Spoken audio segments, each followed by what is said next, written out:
Okay, so what makes me the best contractor? And I just figured it out because I was talking to somebody and explaining to him the process and why we do things the way we do them. And then it came to me because I like using analogies, right? That's how I explain stuff, and I'm really good at thinking out loud. So as I was talking to him, the juices just started flowing, and I started telling him, this is kind of how it is. So as a contractor doing remodeling jobs, I compared it to a director and a producer like us making movies, because really it's a performance. When we come to your house, it's a performance. We're performing in front of you.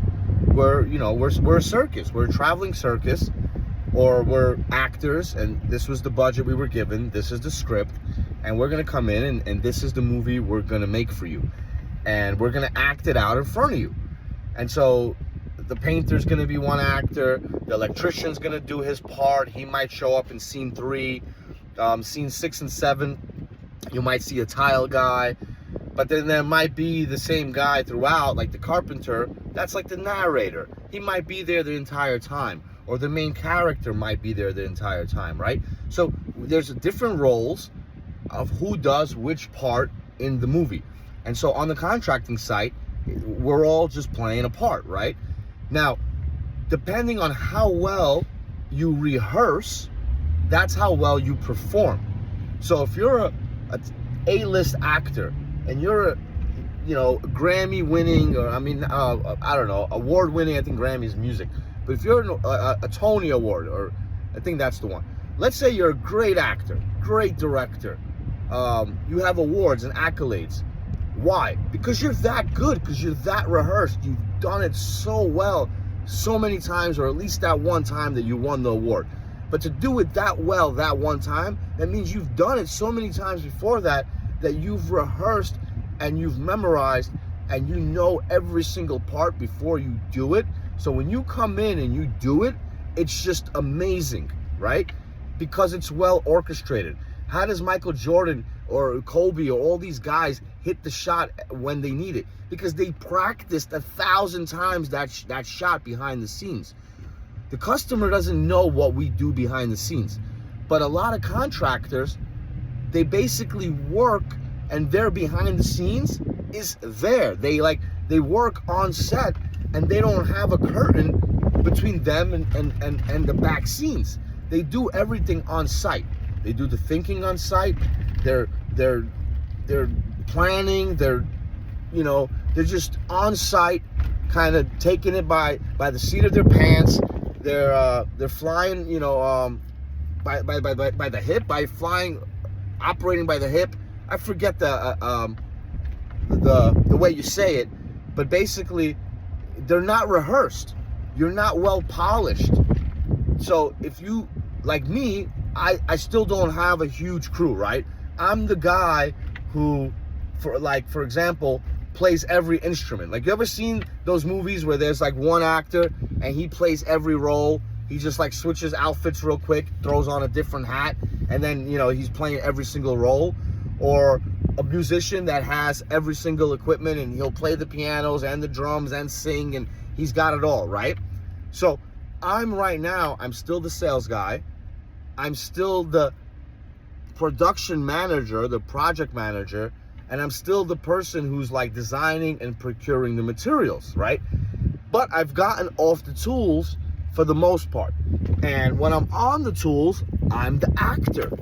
When I'm off the tools and I'm managing, I'm the project manager, right? So I pretty much do or have like 5 roles that I play. So when you develop the team, each person knows their role. And if you have a really good producer, he's booking the job, right? He's getting the budget. He's setting it all up. He's gonna he's gonna line up a really good director, somebody he knows that he can work with, that's gonna just knock it out the park, right? Then the next person's gonna be the production manager or the stagehand, who's gonna actually stay there on set and make sure that the set runs well every single day. The actors aren't gonna know, the actors just want to show up and work. They can't expect to set up their own wardrobe unless you're a low budget production, right? But if you have a budget, you have a name, people are paying you top dollar and they expect a really good performance, the actor needs to show up, do his job, and go to the next set, right? And the stagehand or the project manager, he can't have 4 different size shirts, because first you're gonna spend more time, more money buying different sizes because you didn't know what the actor was gonna wear, and then what, go and return all this? It's just a waste of time and money. Like, you should be prepared. Do an interview, know the size of your customer, know their, or know the size of your actor, know what size shoe they're gonna need. If it's a Western and they're gonna need a vest, make sure you have everything. The prop gun, right? Don't bring a real gun like Alec Baldwin. Make sure, but make sure, because someone died in there and there's no joking when someone dies. Like, that's a safety issue. Like, make sure that everything is there. Like I always say, if you're a cop, you're not gonna go to work without your gun, right? So like, you gotta make sure going in that you have absolutely everything you need. So set these people up. Why would the actor show up and not have something? Why is the set not set up correctly? So me as the producer, I then, I'm the salesperson, I booked the job. Now I gotta make sure that everything's procured, all the materials beforehand, that everything's lined up. So I still don't have anyone to do that. I do that myself, right? That's another role I play. Then when you get to the job site, right, someone has to set it up and make sure that this is how it's all gonna run. This is where the actors are gonna come out from. And he rehearses it. He has a plan, right? Or she. That's part of my role. The next thing is what? Then I have to talk to the actors. I have to line them up as the project manager, right? Because that's my role as well.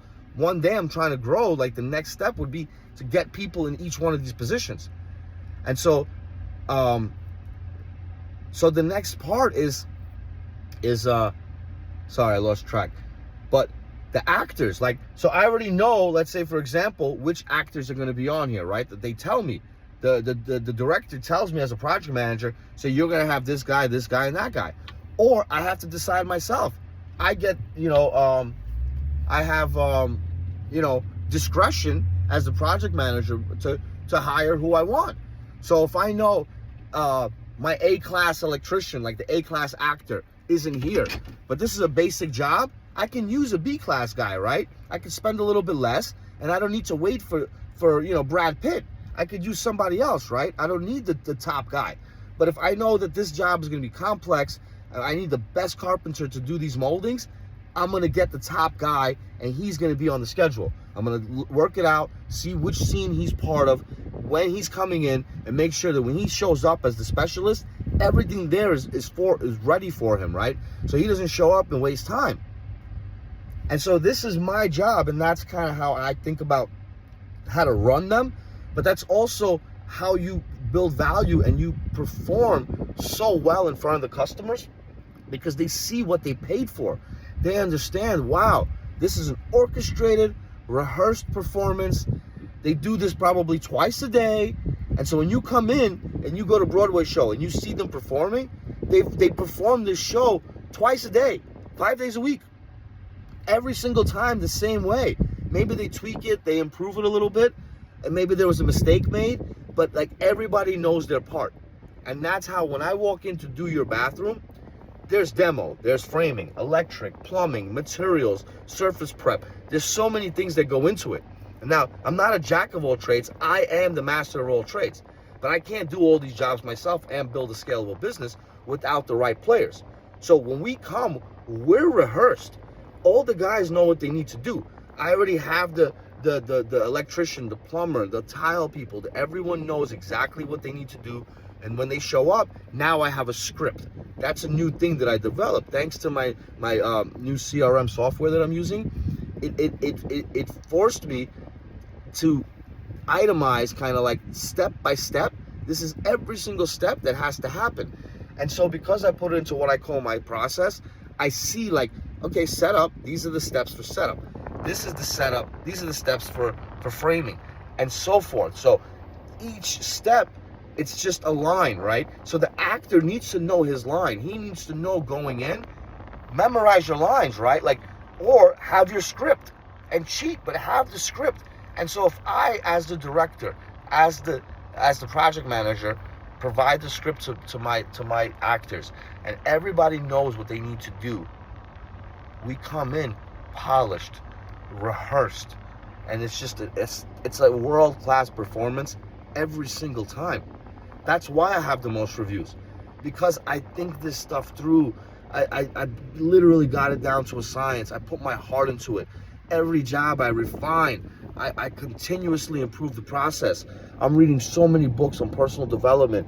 I'm taking ideas and analogies from when I was 5 and 10 years old, and I'm remembering like different lessons in life, and it's all coming together, and it's like, this is why I say I'm the best. This is why. It's because I'm providing what no one else is providing, not at my level at least, to do the bathrooms and the kitchens and to provide the experience that I'm providing. It's world class. It's award-winning experiences, and that's why people are like, it was so good that they don't just mind, but they're like, Steve, where can we write a review? Like, and they go out and they tell their friends and their family, and they're raving about it, right? When the movie is that good, 2 thumbs up. Everyone's raving. There's reviews. People just go out and review the hell out of it, and they tell everyone about this movie. Like, yo, this movie is so good. This show is so good. Like, go watch it.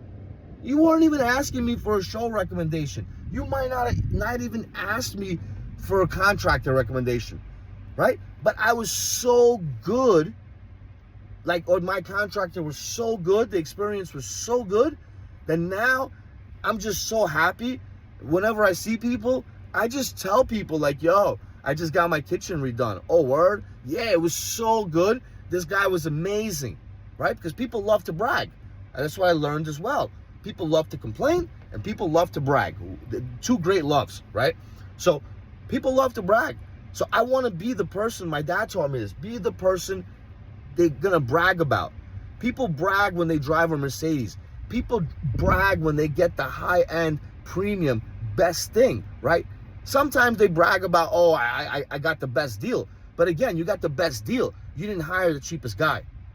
You didn't go with the cheapest thing. You got the best deal, right? So best deal, best product, best service. You want to feel like the man, or you want to feel like, right? The best, like you did well. So you brag about it. Now I want people to brag about me. How do I make more money? To be braggable. Like, I should have a line. My dad taught me a long time ago, quick story. He told me he was getting his beauty salon renovated. He was working down the block where the guy was charging $12, and he was charging $25. And he's got a line. Everybody's waiting, and I'm like, why would they wait for you when the guy's right next to you? You're renting a chair in his salon. He's charging $12. How are you charging $25? He's like, because I'm the Mercedes. People want to be like, they want to brag that they got their hair by Mike, and I got a line. I charge more. He's like, how am I going to drive a Mercedes? How am I going to wear nice shoes? How am I going to live a good life if I can't charge more? If I can't, like, how am I going to expect good customers to come to me? I can't even, I can't live like them. They're not going to respect me. They're not going to pay me that. But he's like, but if I keep building my value, that's how I'm going to get better customers, people with money, people willing to pay and get premium, top-notch, best contractor in town. How do I get to that level? Is I got to get those customers. How do I get those customers? I got to become better. I got to provide the best service. I got to stand behind it. I need to provide an experience where people brag about me. And I learned that from my dad when I was a kid. So while I'm narcissistic and I like to, brag too, it's like, I want people to love my company. That's marketing, right? The branding. So I have the logo. Everybody knows, right? Like I blew up. My phone rings. I don't sell. I don't advertise. I don't have Google AdWords. Not in any billboards. I'm nowhere. But my Google listing is on fire. Why? Because of my reviews. Why? Because people took the time, went out there and bragged about me. They tell their friends, they tell their families, even if nobody even solicited and said, hey, but if someone said, hey, do you know someone? Oh man, I'm so glad you asked. Yeah, you gotta call Steve, call Ritz. Yo, thanks for listening.